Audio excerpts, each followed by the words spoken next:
Islamic speech میں آپ لوگوں کا خیر مقدم ہے۔ دین کے اہم اور ضروری مسائل سننے کے لیے ہمارے چینل سے جڑے رہیں۔ الحمدللہ وحدہ لا شریک لہ والصلاة والسلام علی من لا نبی بعد۔ محرم الحرام عظمت کا مہینہ ہے، حرمت کا مہینہ ہے، احترام کا مہینہ ہے، لیکن اس کا معنی یہ ہے کہ سنت کے ساتھ گزارا جائے، بدعات سے اجتناب کیا جائے۔ محرم الحرام میں کتنی بدعات شروع کر دی گئی ہیں۔ تازیہ نکالنا، الیاذ باللہ، پھر اس کی پوجا کرنا، ذوالجناح گھوڑا نکالنا، اس کے نیچے سے خواتین کو گزارنا، بچوں کو گزارنا، ناجائز قسم کی منتیں مانگنا، محرم الحرام میں نوحہ کرنا، عورتوں کا زور زور سے چیخنا، نامحرم مردوں کے ساتھ مجالس میں شرکت کرنا، گناہ کی مجلسوں میں شریک ہونا، مردوں کا ماتم کرنا، زنجیر زنی کرنا، یہ سب ناجائز اور حرام ہیں۔ اس کا شریعت کے ساتھ کوئی تعلق بھی نہیں ہے۔ کسی بڑے کے جانے پہ غم، یہ طبیعت اور فطرت ہے۔ چھوٹے کے جانے پہ غم، یہ طبیعت اور فطرت ہے۔ بغیر اختیار کی آنکھ سے آنسو نکل جانا، یہ طبیعت ہے، لیکن باقاعدہ اس کی محفلیں سے جانا کہ روئیں گے، پھر غم کریں گے، پھر ماتم منائیں گے، زنجیر زنی کریں گے، یہ خرافات ہے۔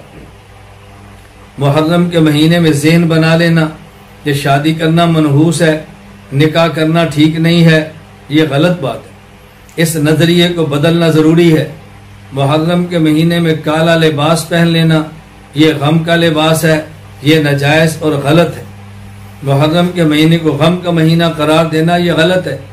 حضرت حسین رضی اللہ عنہ بہت بڑے ہیں، ہمارے سر کے تاج ہیں، پیغمبر پاک صلی اللہ علیہ وسلم کے نواسے ہیں، علی فاطمہ و زہرا کے لخت جگر ہیں، نوجوان جنتیوں کے سردار ہیں، لیکن ان کے نام کی سبیلیں جائز نہیں ہے۔ نظر اللہ کے نام پہ، نیاز اللہ کے نام پہ، غیر اللہ کے نام پہ جائز نہیں ہے۔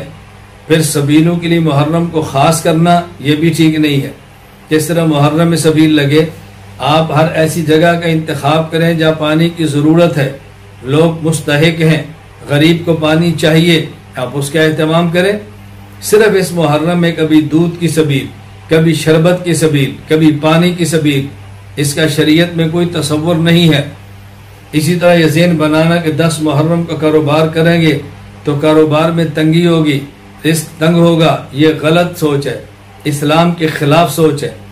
اور یہ ذہن بنانا کہ محرم میں قبرستان ضرور جانا چاہیے، خصوصاً خواتین کا جانا، نامحرموں کے ساتھ جانا، یہ غلط ہے۔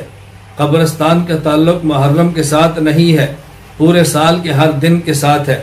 قبرستان جایا کرو، رسول اکرم صلی اللہ علیہ وسلم نے ترغیب دی ہے۔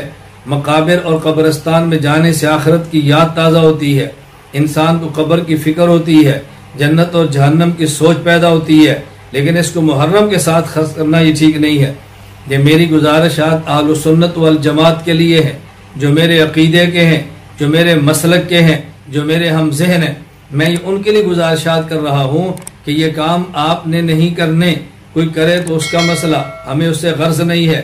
ہمیں اپنے نوجوانوں کو، اپنے بوڑھوں کو، اپنے بچوں کو، اپنی خواتین ماں اور بہنوں بیٹیوں کو خرافات سے بچانا ہے، بدعات سے بچانا ہے، اور ان تمام کو سنت پہ لگانا ہے۔ اللہ تعالی ہم کو اتباع سنت کی توفیق دے اور بدعات سے بچنے کی توفیق عطا فرمائے۔ وآخر دعوانا الحمدللہ۔